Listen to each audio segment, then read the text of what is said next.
Hello, and thank you for joining the Champion Within podcast, your premier go-to spot for unlocking your winning mindset. Whether you're an athlete looking to elevate your game to the next level, a coach leading the charge, an enthusiastic parent cheering from the sidelines, or an educator molding young minds, the Champion Within podcast episodes are packed with value, sharing the tools and strategies to unlock your potential and rise to new heights. Hosted by mentor, coach, and mindset leader Kate McCauley. Let's sit back and enjoy today's episode while discovering your champion within. And now, here's Kate.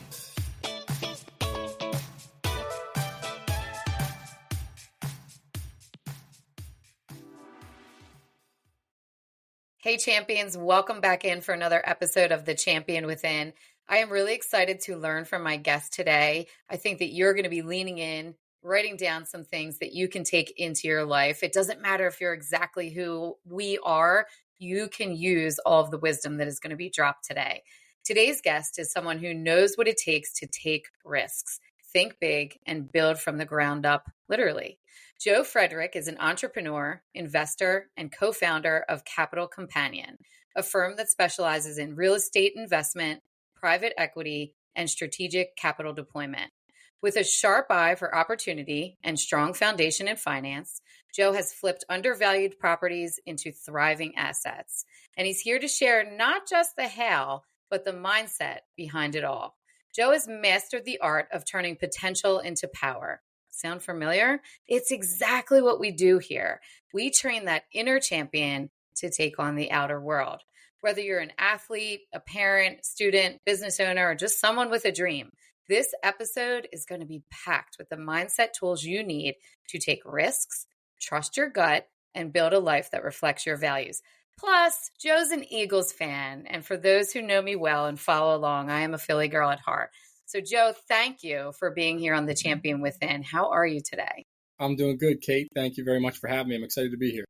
Why don't you tell our listeners a little bit about what you do? That bio is extensive, but if you had to talk with someone, and I don't really like an elevator pitch, I think they're a little strange, but if you're just talking with someone and they say, tell me a little bit about what you do every day, Joe, what are you talking about?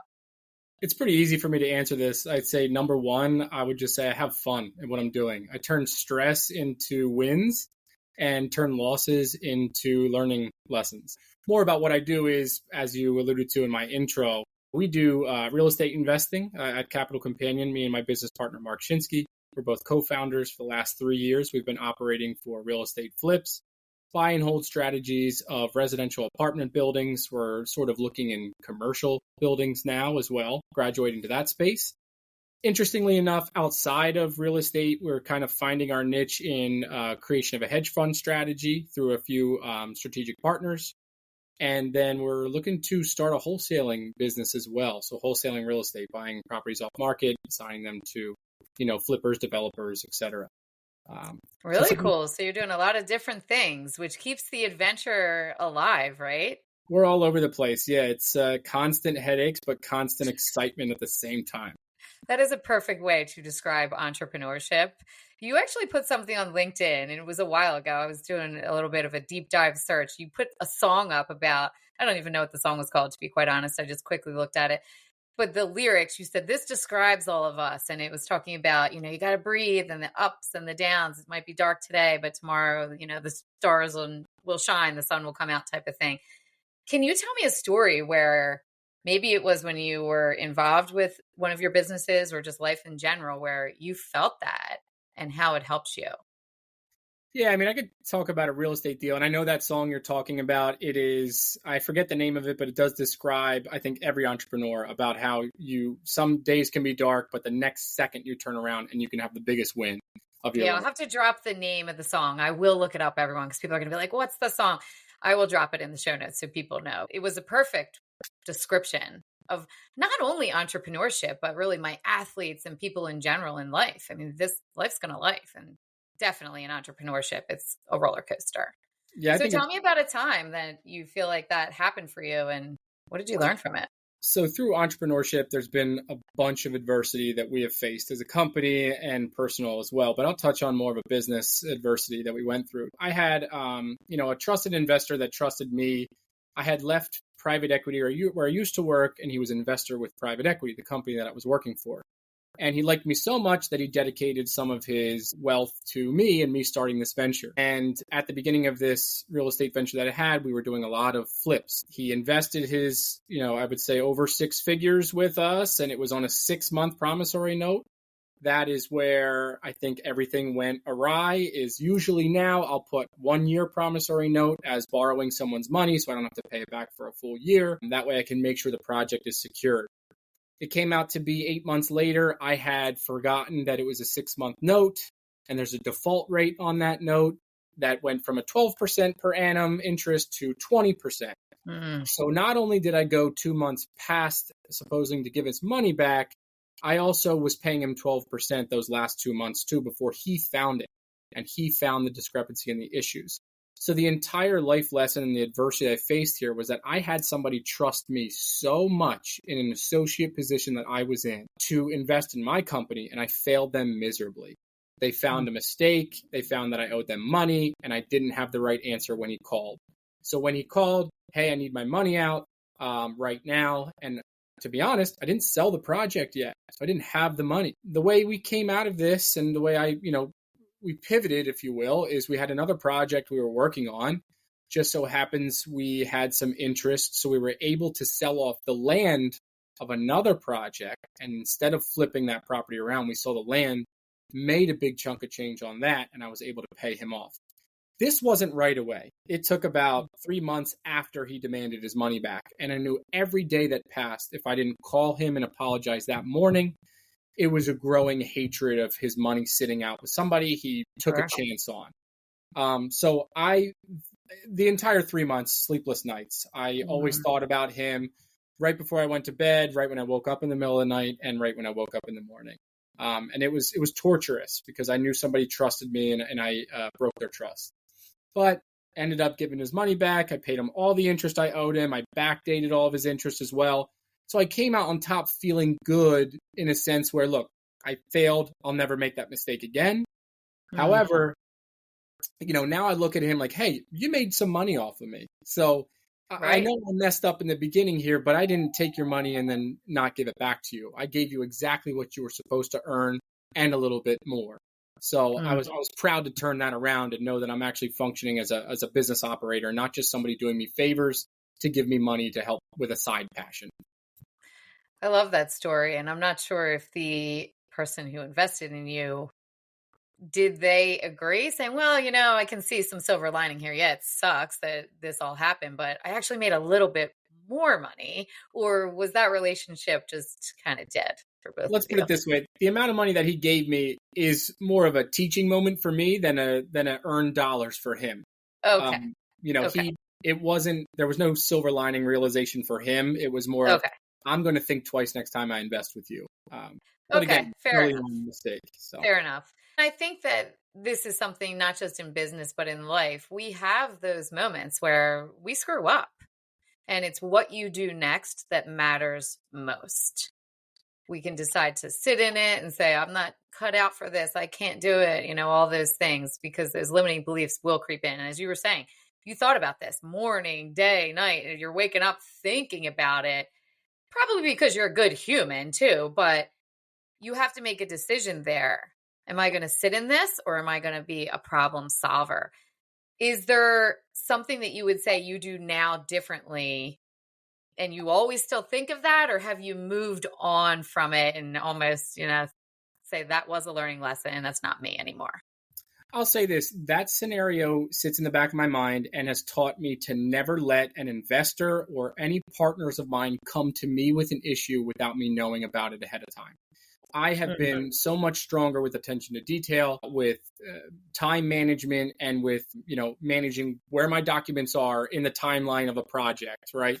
I will always be the one to touch base first, even if it is a simple hello, just catching up with you. I'm aware that this is sitting out here a little longer than it should be, or I'm aware that I'm giving you your money before you even wanted it back. I will always be the one to update first. So that taught me that lesson. What a great lesson to learn too. Take charge there, update first. And really everyone can learn when we have what we consider a failure, a setback, a total screw up in life, in business, in sports. you have to be willing to say, what can I do differently? How am I going to show up differently?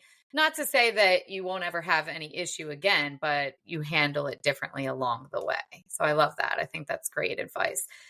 Joe, I'm curious, how did you get into this? And is this where you thought you would be when, you were little Joe? Were you thinking, I want to go into finance, I want to do this? Or how did you get here? I think it's a pretty cool story, and hopefully it falls, the same with your audience as well and your listeners. But there's a two-part to this. There's a dream, and then there's action. My dream and my action were very far apart, but I'll go into it. So I was 16 years old at the time, and actually I'm in Ocean City, New Jersey right now, right down the street from where this dream came to fruition. I was in Margate, New Jersey, down the shore. I was dating a girl at the time, and we went to her uncle's house. He let us stay there. And I asked him, what do you do to afford such a beautiful home? I was always addicted to money when I was younger. It's pretty funny. But he told me he invests in real estate. So no further questions needed. I knew right then and there for me to make all the money in the world. And I was hearing about how real estate is the true entrepreneurial, breadwinner. I knew I wanted to invest in real estate. Now, being 16 years old at the time, about half my life ago, no one really heard of a 16-year-old investing in real estate, rather they do now anyway. My action part of this was when I was 22. I've always had real estate in the back of my mind. I didn't really know about it. I didn't focus on it. But at 22 years old, I came home from college, and I had the opportunity or the choice to move back in with my mother, rent, or buy a place. Now, my options were buying a place. I was going to be house poor. I mean, I didn't make that much money out of college, and I was personal training, but I was also working in finance as well with undergrad degree.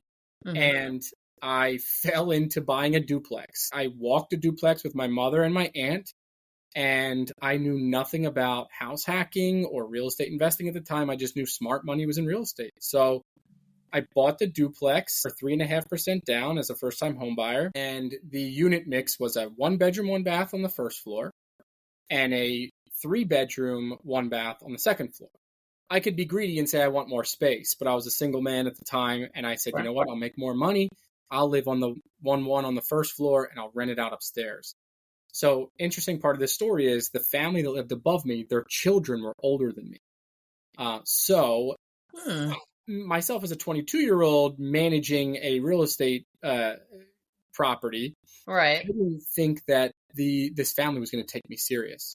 So I acted as if I was the property manager being paid to live there to take care of the property by a larger-than-life individual who owned a lot of real estate. Because I didn't think I was a 22-year-old. This figurehead out in the world. Right. Okay. He's never to be seen, right? He's not a known person. He or she, it didn't really matter. Right. Right then and there, as the cash flow started coming in, I was paying for my own apartment by their rent. I had a garage off the rear that was rented as well for a 3-year lease that was also paying. So I lived for free. In fact, I think I was making $700 a month while living in the unit itself. Right. So I understood house hacking right away from there. And I was like, you know what? My 16-year-old self will be really proud of me right now. This is real estate 101. This is how you house hack. This is how you get into the game. So from there, I still had a W-2 position, and I just felt like I was taking advantage of the man by moving every year. Again, single guy, I was buying a property while saving up for my W-2, putting 5% down as owner-occupant for every home that I would buy. And I bought 3 down the line, and I lived there for a year, and then I rented it out behind me. Gotcha. And just kept moving. Fast forward, I met my wife. She had way too much stuff for me to keep moving every year. Okay. Stop that. But really, that is the story about how I had a dream, about how I wanted to get into something, and honestly, how I just fell into it at, 6 years later. It's time to discover the champion within. I'm Kate McCauley, founder of The Champion Within, and I'm here to help you transform your mindset, reach your potential, and thrive in school, sports, and life. With 20 years of experience as an educator and a mindset specialist, I know what it takes to empower teams and individuals to step up, stay focused, and perform at their best.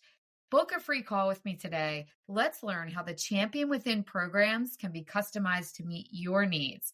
You can visit my site at shop.danunow.com or go to the show notes, click on that link, and book your call.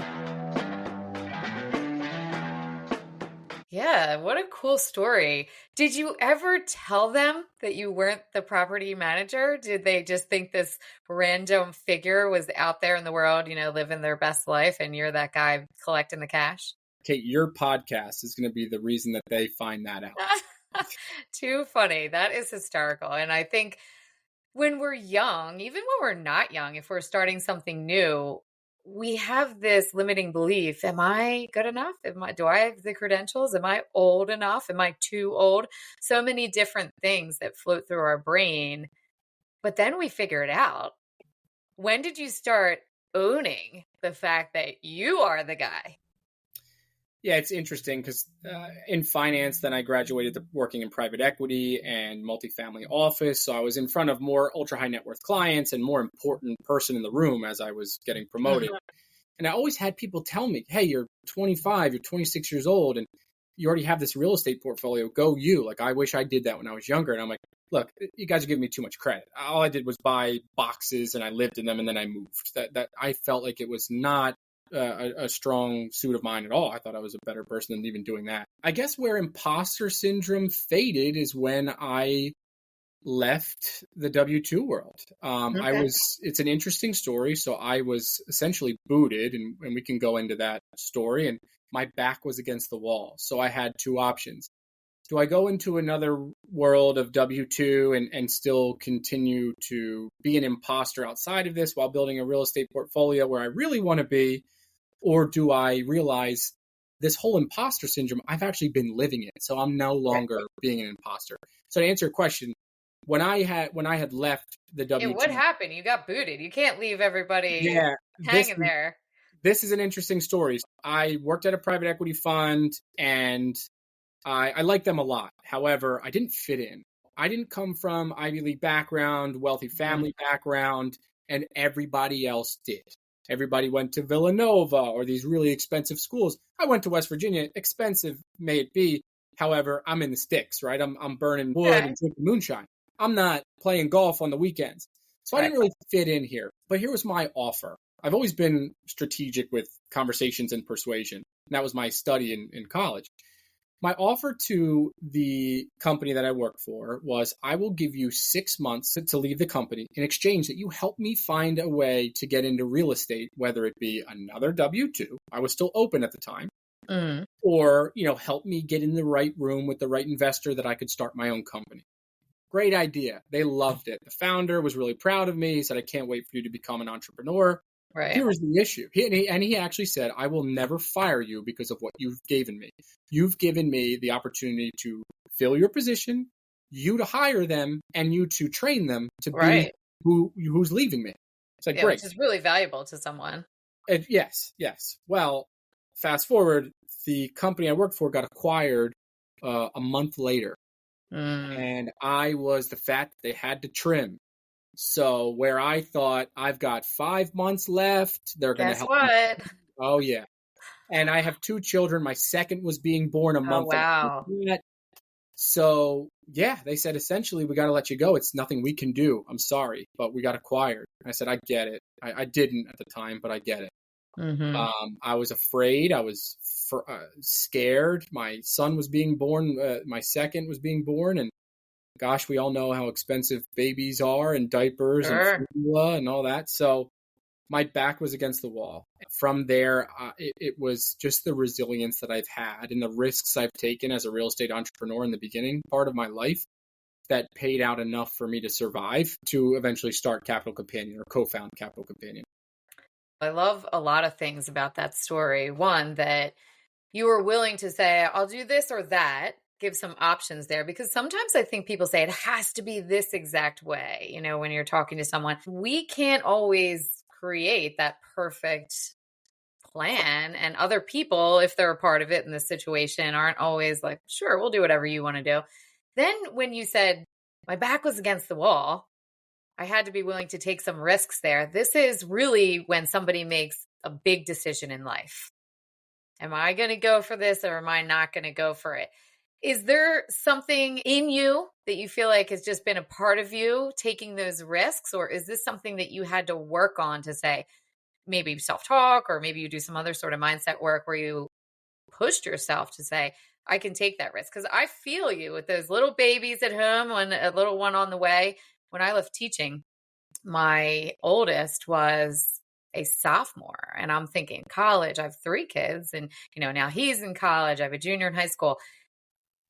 There's that piece where you think it's not just me. What did you do related to risk? Even if they're not a real estate person, people have to take risks, go out for that team, put in for the promotion, say no to something. What do you do for that? To mention what you said, I think it was self-talk in the beginning. Now, look, when I left, right, I had a lot of doubt. I was thrown into the wild. I was trying to find, LinkedIn. Who's going to hire me? What am I going to do? But then I sat back as I'm submitting applications. And I think right then and there is where I realized my self-worth. As I'm reading these job descriptions, I said, I fit into maybe 6 of these 12 listed, but the other 18 characteristics about me wipe this whole thing off the board. I can do so much better than this. And it's interesting. A lot of the interviews that I had, I personally felt, and this may be arrogance, but I personally felt overqualified for, because in my own mind, I've trained myself to become better than what's ahead of me. I always thought, no matter what's thrown my way, no matter the adversity, I will always overcome it. It is a lot of self-talk. I always find myself talking bad to myself sometimes, and that's not a great habit at all, and I'm trying to work on that. But what do you do when you catch yourself? Sorry to interrupt you. So when you're talking bad to yourself, just if you don't mind, share that with my listeners. What do you do? What do you say? And what do you say after? Do you flip the script, or how do you manage to navigate through? Well, the bad talk is usually, are you a good father? Are you a great husband? Are you running this company efficiently? Are you living a healthy life? And I mean brain health, body health, everything, right? When you think about health and wealth too. Am I in the position of where I expected myself to be in life at this age, right? And I always go back to one quote and one quote only, and it's only a few words. It's comparison is the thief of joy. That's all that it comes down to. So I have always compared myself to friends, family members, cousins who are doing great, right? I caught myself. I laughed and said, if you care about this phrase, then why are you talking to yourself the way that you are? Self-talk, right? Yeah, I love it. I'm breathing. I'm happy. I have a great, and you know what? Even a conversation with my mother, she is also early on was an investor with me in my business. And that felt really good that she, cared about, it wasn't a lot of money by any means, but it was what she had. And it felt really good. And I remember one conversation I had with her, and I said, look, one day I'm going to do really great things with this money that you're giving me. I promise.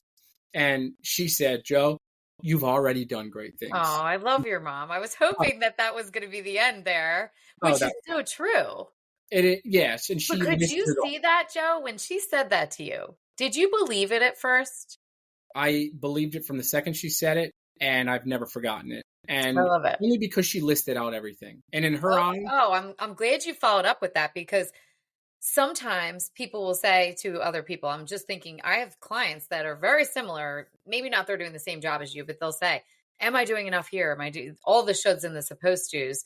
And when you say, but you already are, look at this, own it. It's hard for people. What your mom did for you there to list those things is necessary. So maybe my coaches who are listening or my parents, and it's got to be authentic, no fake bullshit where you're saying like, yeah, let me blow smoke, you have to really be honest with them. So your mom literally listed it out for you. She did. And 100% Italian mother, she was very blunt with it up front. All this is great talking points. It was a great response. It was, you have a beautiful family, you have a gorgeous wife and a loving wife, and you have, even your pets that make you happy. The best thing that the way she explained it was that I could see who I was in her lens. And she was proud to have me be as happy as I am in those moments, even if I wasn't making the type of money that I was upset that I wasn't making. I realized right then and there, I said, you know what? And in other people's perceptions that I actually care about, they made me realize, and it was my mother made me realize that I'm living a great life right now. It's so powerful. There's so many things there. I often get to work with teams, high school, college, sometimes professional athletes too. And we don't always see that in ourselves, myself included. I don't own it sometimes, some of the things I'm capable or have done. But when you allow yourself to see yourself through someone else's lens, it is really a cool view, for one. And then you start to own it a little bit more and then own it fully. You can then show up as the best version of yourself. And on the flip side of that, people don't need to necessarily see your vision. You have to be able to see that. But it is important to get that feedback from trusted people, because I don't know about you, Joe, but when I started my business, and you've been doing it longer than I have, since you literally started at 16, which was pretty cool. Well, 16 is when you heard that. 22 is when you started. That's right. I have heard from a lot of different people, advice, opinions. Oh, you shouldn't quit your teaching job after 20 years, all the things. So we have to be able to see our own vision, also hear from other people about what they see in us, and take it with a grain of salt sometimes. You know, your mom had a great list, and she's probably giving it to you honest. I don't know your mom, but I can picture this Philly Italian mom giving, you're in the Philly area anyway, giving you this advice and giving it to you real. That's, I think, really valuable. Have you ever had a time where something was floating through your brain, maybe someone gave you unsolicited advice, and you had to then use that mindset shift of, okay, I am listening to this, but I'm not going to take this in, and I'm not going to use this. And don't drop any names. We don't want to be calling anyone out, but yeah, it's tough. I would say that in the beginning of my career out of college, I did a lot of personal training, and I was very health oriented and physically focused on, becoming a great personal trainer and helping people's lives. It turns out, I had a few people in my life that felt that was not a reason to go to college, right? You didn't have to go to college to learn a lot of things that you're doing right now. And it was some of the advice that was given to me, like, hey, why don't you get, a job that is going to pay for your college tuition, even though personal training could have, right? If I performed very well, but make it have to deal with something that you learned from college, which is funny because my college focus was communication studies.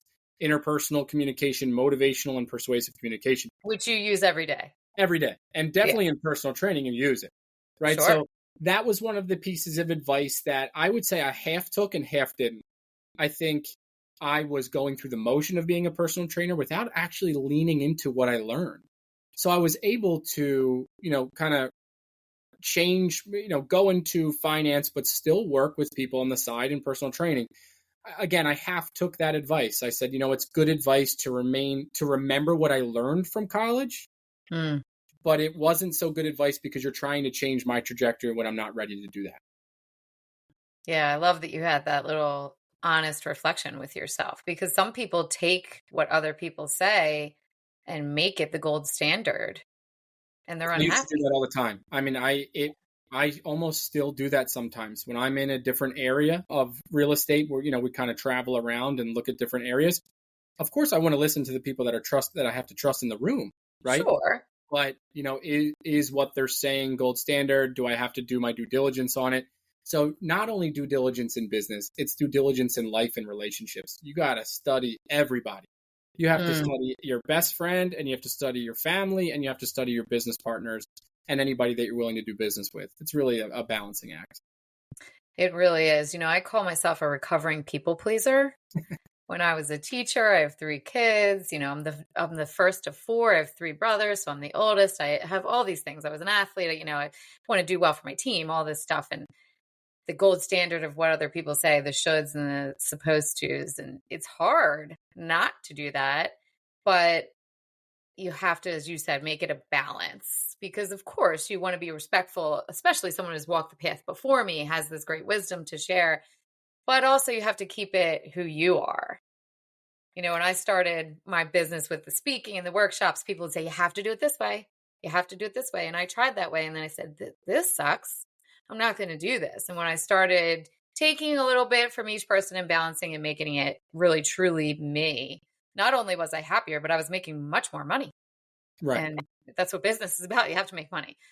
I want to go to something that's a little bit different, really, but you've mentioned it a couple times, even if it's just been sprinkled in. taking care of your whole self and being that trainer, am I being a good father? Am I doing this? Communication and relationships.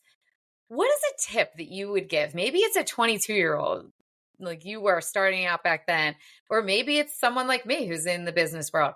What's a tip that all of those people could use that you have found useful in your journey? Oh boy, I have one. Can I say the actual word? Can I curse on here? You can. All right.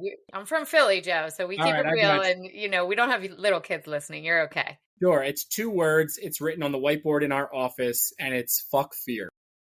Okay. I took risks when I was younger. I take risks now. I learn from those risks, or I win from those risks. There's no failures in life. So you have to fuck fear. Forget it. Get it out of your head. Go with the passion that you want, because if you are being truly who you are to yourself, you will overcome those obstacles. I love it. Very powerful. We could sit in fear, or we could choose to, go all in. And I love that. And I think it's powerful for everyone. You don't have to be exactly what Joe is doing, exactly what I'm doing. You have to make it uniquely yours, but you have to have something to get through those moments. Thank you for sharing that. We have a little secret into your success there. I appreciate that. Of course. Pretty cool. Joe, is there anything that you would love to share with my listeners before we move on to our last question that we didn't talk about already that you think they really need to know this? Yeah, I do have one story that I would love to share. This kind of pertains to being who you are as a person. I mentioned this earlier in our conversation where when I was in multifamily office, private equity, I was not who I am now. I was almost pretending to be somebody that fit into that world because I thought that is where I belonged. I thought I was doing real estate on the side and going to be in the financial industry the entire time, wearing button downs and vests. Even though it's a cool look, it's just not what I'm wearing currently today either. Once I left, right, I was again fearful of where I would be. This is at the point where I didn't learn fuck fear yet, right? So I was reaching out to people, having conversations. I'm afraid I don't know where I'll end up. I want to start something. So I reached out to one entrepreneur on LinkedIn, very, very successful guy in real estate. And I had a conversation with him. I booked some time with him and we're talking. I'm asking him some questions. And then the last question I had for him, I was like, hey, what do you think about everything I said? And he said to me, Joe, do you want to be honest? I said, yes. He said, I will never answer a damn call from you ever again. He said, I'm going to delete your number. I'm almost going to delete this phone call from my phone because this was the biggest waste of my time. You said nothing meaningful to me. You asked me no meaningful questions. I don't know what the point is for this phone call.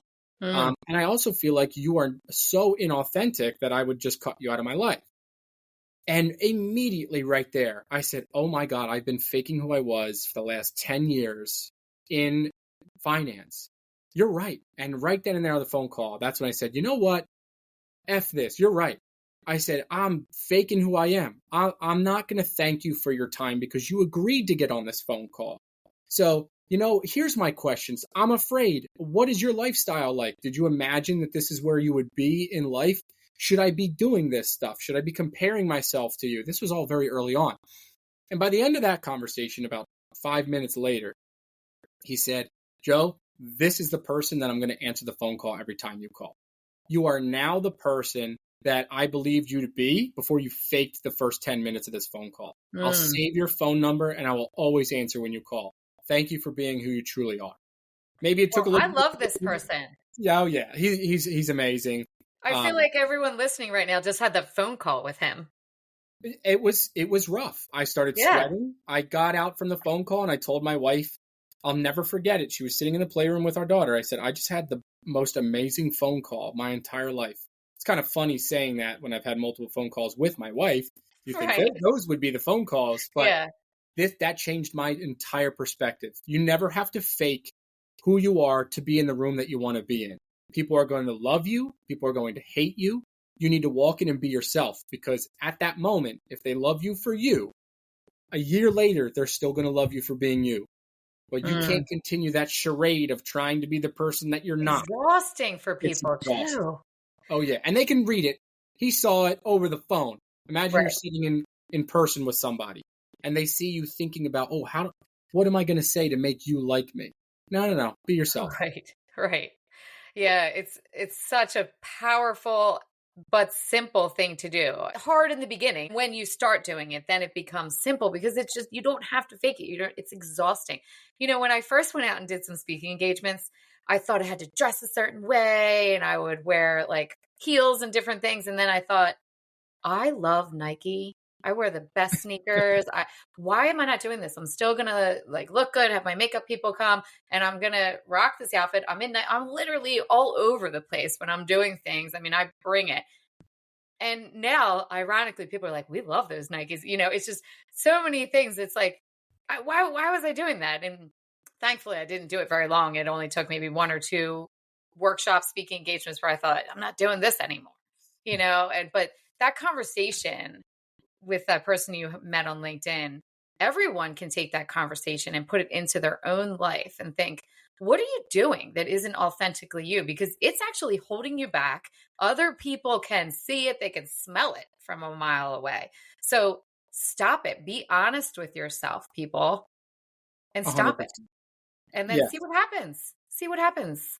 You'll get into the rooms that you enjoy more being in when you're yourself anyway. Yeah, and they'll start to say, we want to be near you. This is the vibe that we wish we had, when we first met you. And then you'll find that you'll also attract people who are aligned with you with business, personal life. You don't want to go through life thinking like, ugh, I don't really like any of this, but everybody says I should. This is what I should be doing. So thank you for that. Thank you for that story. That was amazing. So I'm going to go to my last question, Joe. I think there's a lot you could share with us, but I don't want to keep you forever. You're a busy guy. So if your life was a movie titled The Champion Within and the screen goes to black, we're left on a cliffhanger, what is the audience yelling? What are they going to hashtag on social media saying, Joe needs to do this? What do you think it'll be? So I've got something to say that'll come full circle in my answer. Prior to my son and my daughter being born, my wife and I bought time capsules and a bottle of whiskey. I'm a whiskey guy. So a bottle of whiskey for each, a time capsule for each, and we wrote letters to my son and my daughter. And we buried them in our backyard. And we marked where we're burying them. We're not telling them about them until our children turn 21 years old, maybe 18, who knows. Okay. And we're going to dig those up, and we are going to sip the whiskey that is aged and read the letters that we wrote to them just days before they were born and what our feelings were and talk about their life. So the reason why I say this comes full circle is because while that would occur at 21, I am viewing your question as towards the end of my life. And I want, after the screen fades to black, I then want the screen to open up and view the letters to my daughter and my son about how I felt about their entire life that I've lived with them instead of just the first 18 or 21 years. That's so amazing. I love that time capsule thing. Everyone's stealing that, by the way, right? People are like, well, we need to go do that. I don't care how old our kids are. What a cool way to have the screen open up and then you just discuss, that is just so cool. I love that, Joe. That's a really, really cool answer. And selfishly, I kind of want you to make a video of when you dig those up and actually do all of that because, you don't have to share it with the world, but I just think that it would be cool to see their reaction. I'm thinking of my own kids who 19, 16, and just turned 15. And I'm thinking about, how that would go. That's just really cool. I love you and your wife for that. Really cool. Thank you. Well, thank you, Joe, for being here today. I really had a great conversation with you. I know my listeners are going to be rewinding, replaying, and learning, stealing a lot of the things that you've done and uniquely putting it into their life. And I appreciate you for that. So thank you very much. Kate, I had a great time. This was excellent. Thank you so much for having me. You're very welcome. And Joe, while we are here at the end, where can people connect with you? I want to make sure if they want to work with you or invest or, get to know your business a little more. Where are those places they should go? And I will drop that in the show notes too. Yeah, so we have a website, capitalcompanion.com. And then we're on Instagram, Capital Companion LLC as well. Perfect. And I will drop those in the show notes for all my listeners so you can click on that and just go check that out. And thanks again, Joe. Have an amazing day. And I'm sure we'll be talking again soon. Do the same, Kate. Thank you so much. You're very welcome. All right, champions, go crush the rest of your week and go click on those show notes below.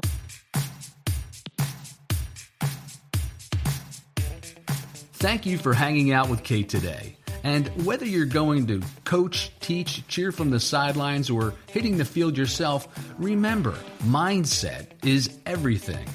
Don't forget to follow the show for the latest episodes, as we all need a little extra motivation, humor, and sanity in our busy lives.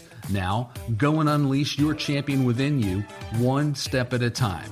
We're always rooting for you.